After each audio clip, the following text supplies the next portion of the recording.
Ladies and gents, welcome to CG Reaction, and this is Failed Assassinations, History Hijinks by the channel over the Sarcastic production.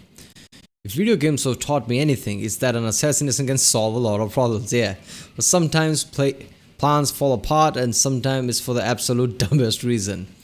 Yeah, failed assassination. Whenever I hear that, Fidel Castro comes to my mind because that's one of the famous example of failed assassinations. Yeah, tried to kill him a lot of times. So I hope he's in this one. But yeah, this is gonna be fun. This is by the channel Oli Sarcastic Production. I wrote quite a few Oli Sarcastic Production videos already. Most of them are mythology videos. But yeah, this is history one. I started doing history videos too, so this is one of the history ones. So check out all those. I've created a playlist for it in the cards. Check them out. Check out the playlist too, like CGP Grey, Real Life Lore, Internet Historian, Tier Zoo. And yeah, let's watch this one. Diplomacy is complicated. You have to manage competing interests and work cooperatively to ensure the best communal outcome. But luckily, there is another, much more efficient option. Murder. Because once you leap over those pesky little speed bumps like the worth of human life, it becomes so much easier to solve your problems by just unexisting the people who disagree with you. This is one of the most basic things, like basically our caveman mentality kicks in, like diplomacy complications. Ah, fuck that, I'm just gonna punch him in the face. Just shoot him in the face. That would solve everything. That's how the World War I started. You know, like a psychopath. But despite the nominal simplicity of huck a javelin through his abdomen, killing people can be surprisingly labor-intensive and prone to mistakes, especially when the target is some political bigwig. So, to have a laugh at the expense of some of the most notorious failed assassins, let's do some history. Our first story takes us to the eastern edge of the Mediterranean at the tail end of the Roman Republic, which was perilous for everybody involved. If you weren't Roman, you were always in danger of being conquered, and if you were Roman, then it's likely you were in the middle of an active civil war. In such a politically hazardous climate, everybody was— I've read to the unbiased history video. That's the only Roman history, proper Roman history videos I ever reacted to. That was 20-part series or something like that. In that, I realized everybody was stabbing everybody during the Roman Republic, during the Roman Empire. It's just someone really badass comes and he got stabbed in the back by, I guess, he's one of the senators or even his wife or something like that, gets poisoned, and everybody's a constant civil war. Everybody wants this power. Was under threat of sabotage, and in 120 BC, King Mithridates of Pontus was poisoned by none other than his wife. Needless to say, the royal kiddos were spooked by the proposition of an arsenic sippy cup, so one of the princes booked it for the woods. While he was wandering around the Pontic wilderness building support for a coup, the prince decided to be proactive about the inevitable threat of poison. So whenever he stumbled across one of Anatolia's many poison-filled plants, animals, or minerals, he just ate it. The logic being that if he ingested all of the poisons imaginable in small doses, he could build up an immunity to it and become invincible. So after 7 long years in the woods getting blasted on tree frogs and vipers, the prince returned to his capital of Sinope and cooed his way into becoming King Mithridates VI. With crown on head and kingdom in hand, Mithridates set about doing 2 things. Wait a minute. So at that time, at this time, he knew that eating something small dose could develop some kind of an immunity. So tolerance could be developed. So he knew that kind of science. So people at that time had this knowledge, like if you do this, you could develop some kind of a tolerance to things. Damn, I wouldn't have thought of that. Expanding his state to prepare against the Roman threat and doing way the hell more poison. And now that the king had graduated from his days of just eating stuff and seeing what happens, he was going to use his royal resources to be scientific about this. He built a series of poison labs to source more elaborate ingredients, test new concoctions on prisoners, develop tailored antidotes, and of course, get more poison to snack on. No, His Highness the King does not have a poison addiction. He can stop anytime he wants. But why stop when he had baller party tricks like gulping down— I mean, you develop addiction to things that can be poisonous to you, like all the things that causes you to have addiction. If you ingest them in somewhat large doses, you die. So poison, if ingested in small doses, could have addictive features. I don't know. So you might be addicted, who knows? Snake venom. Now the thing is, part of me feels bad for memeing so hard on Mithridates because he was an extremely learned king who collected massive libraries, could speak well over a dozen languages, and grew his small kingdom into a Black Sea empire. But on the other hand, funny haha poison man, so my hands are tied. Nah, there is no other hand. It clearly shows that he was smart at certain levels because he thought, screw it, I'm going to ingest a bit of poison in there to develop some kind of immunity. I mean, if someone is not smart enough, he's not gonna think that.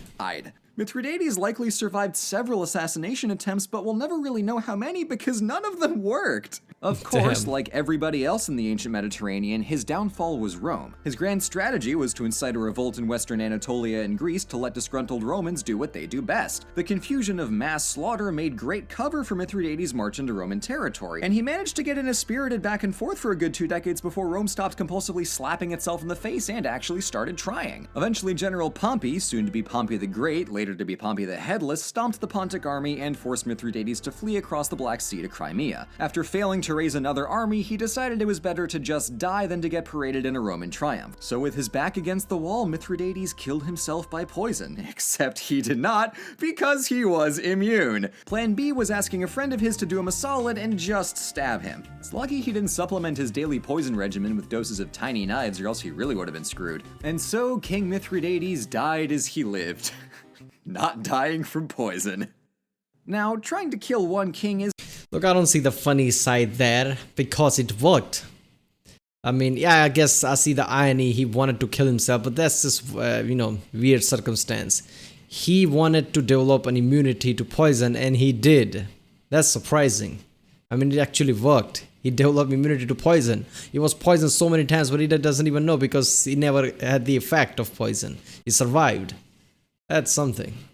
Is enough of an endeavor, but as time goes on, administrations evolve and power often gets distributed to a much wider base. This makes it infinitely more difficult to off an entire government at once. But luckily, the 1600s are a wonderful time full of such modern marvels as high explosives, and some enterprising lads wanted to make use of this new tech. So, let's set the scene. England has been ruled by Protestants for nearly a century, and they were making life increasingly suckish for the English Catholic holdouts. And since England's Anglican monarchs kept butting heads with very Catholic Spain and getting excommunicated by the very Catholic Pope, adherence to the Church in Rome was treated on par with being an enemy of the state. This was an extremely complex mesh of religious and political factors that would require a delicate touch to overcome. Or, blow up Parliament. No fuss, no persuasion checks, just an ass ton of explosives. That was the logic of these fine morons. Robert Catesby, Guy Fawkes, and 10 other Catholics conspiring to destroy the Protestant government of England under the new King James I. The scariest part of the story is that the plan might have worked if the conspirators shared more than 5 brain cells between them. For instance, step 1 was renting an apartment next to the Palace of Westminster under the bulletproof alias of John Johnson, which must have made the landlord think, ah yes, Mr. John Johnson, he must have a respectable career of John Johnson. Let me think about this for a second. After 5 minutes, yeah, nothing fishy there. doing job at place. They then spent weeks hauling 36 full barrels of gunpowder into the apartment in advance of Parliament's reopening. But boomifying an entire government body was only part of the scheme, as they planned to start a revolt in the countryside and capture the king's Catholic daughter to install her as a puppet queen. And lastly, they'd sail over to Europe to get the Pope to support the new Catholic government and pretty please forgive us for all of the murder. So that was the idea, but Parliament was closed for most of the year because of plague, mood, and wouldn't reopen until November 5th. That left a lot of time for the conspirators to ruminate on the moral implications of terrorism, not because murder was wrong or anything silly like that, but because they had some friends in Parliament. So despite strict orders not to send any warnings to anybody, one of the conspirators sent a "hey, maybe don't go to Parliament" note to his buddy. Now this alarm bell wrapped in a red flag had the easily foreseeable consequence of I see stupid people, I don't see nothing else, because if you are so much devoted to your ideas that you are ready to make terror and basically kill people in a parliament, you cannot be weak enough at the time to see, oh, there are my friends in there. At the time you're not thinking that, because you have greater goals in your mind. If these people are thinking, oh, my friends, let's write them letters so they don't go, so they don't die because I care about my friends, then they are not really thinking things through. Because I don't see devotee people. Like, they are not really devoted to their idea much. It's just one of those guys like, screw it, let's blow up the parliament. Everybody's like, yeah, let's do it. I think I'm seeing that here, rather than somebody who's focused.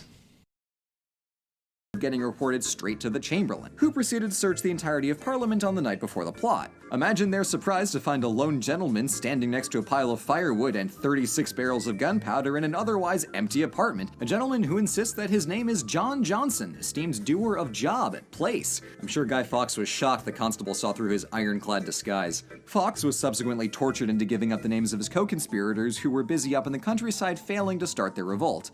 Unfortunately, their excess storage of gunpowder had gotten soaked, so these big brain boys laid it out to dry in front of a fire, which is just the most apt visual metaphor for a plant blowing up in your face. The crew was captured and executed, and for the next century and change, British Catholics were treated even harsher because of their association with the Gunpowder Plot, even losing the right to vote until 1829. Nice job ending that religious persecution. Good work, team. Now that one story basically tells you like how one small group of people can fuck up entire cultures and entire religious groups. Just only few select people screws up so badly that an entire group of a religious group get screwed basically. So this is what tells you like, be careful what you do, because you are not hurting just some people, you're hurting a large group of people. Originally going to wrap this video with a story of either Rasputin or Fidel Castro, but Rasputin did end up getting shot to death, so he's disqualified, and the only thing more numerous than the CIA's 600... Yeah, Rasputin would work too, isn't it? I mean, they tried to kill him, but I feel like that's how much accurate that is, because lots of time feels like, maybe it's just the mystique that people created about him, because I don't think it took that much assassination to kill him, because that would be just ridiculous. Fidel Castro, now that's interesting. Assassination attempts on Castro is the amount of low-effort listicles about it. Instead, we're gonna ignore the rest of the world and cozy up in Venice. So, the Venetian Republic, the longest-lasting and best government in world history, I need not say more. But sometimes, rarely, the Serenissima made some tactical errors. In 1310, Venice had ruffled enough Vatican feathers to earn themselves an interdict, in which the Pope smacks the Holy Banhammer onto an entire city. This was bad news for a mercantile island republic with approximately 4 square feet of arable land. As the man in charge of this mess, Doge Gradenigo was immensely disliked and had to take draconian steps to quell all the unrest. In a dicey situation like this, Venetian nobles had the option to A, deal with it, or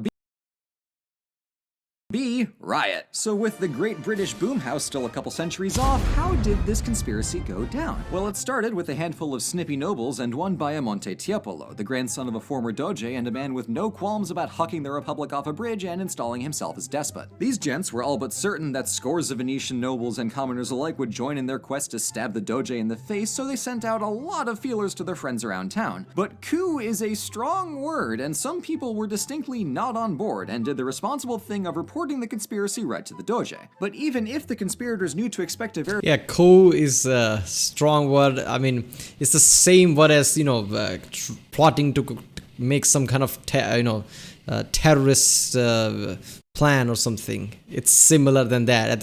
In the king's time, if you're plotting to do a coup or something, that's has similar heaviness as, trying to do some terrorism or something.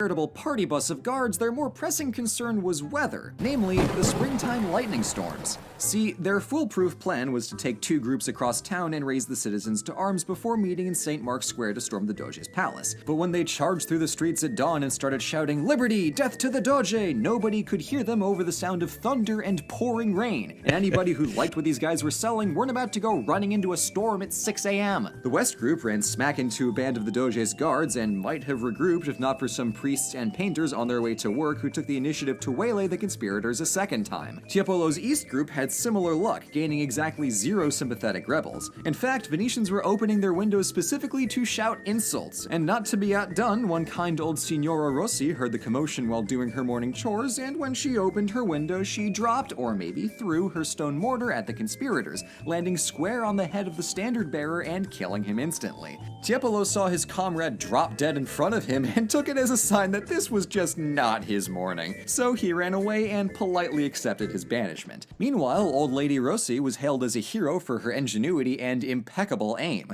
As her reward, she simply asked to fly a Venetian flag on feast days and for her landlord to never raise the rent on her family home so long as the Republic endured. Now this was a Sam, she just threw something and killed.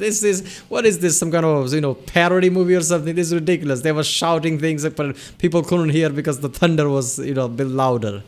This is literally like people a bit over their head trying to do something and clearly can't. If you want to do something, you have to have some kind of a charisma, loud voice, your timing has to be better. People need to trust you. If you're just gonna yell out loud and people can't hear you because there's a thunder and lightning going on, that's just stupid right there.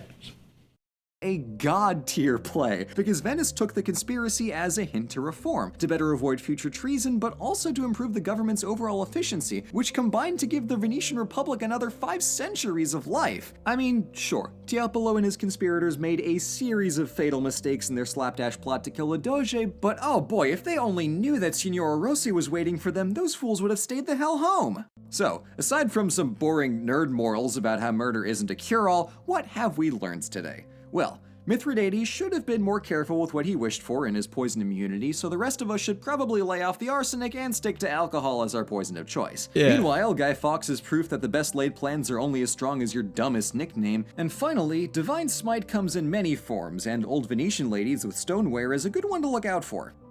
Thank you so much for watching. As I'm sure you can tell, this video was a Next time anybody's trying to do anything, look out for the old ladies. That's a good thing. That's a good thing to keep in mind. And John Johnson, that's not a good name. Yeah, this was a great video. Alright people, if you like my reaction, don't forget to subscribe, check out the reaction, there's a link in the description, check out the cast for all the different playlists, check out the end cards, and I'll see you next time.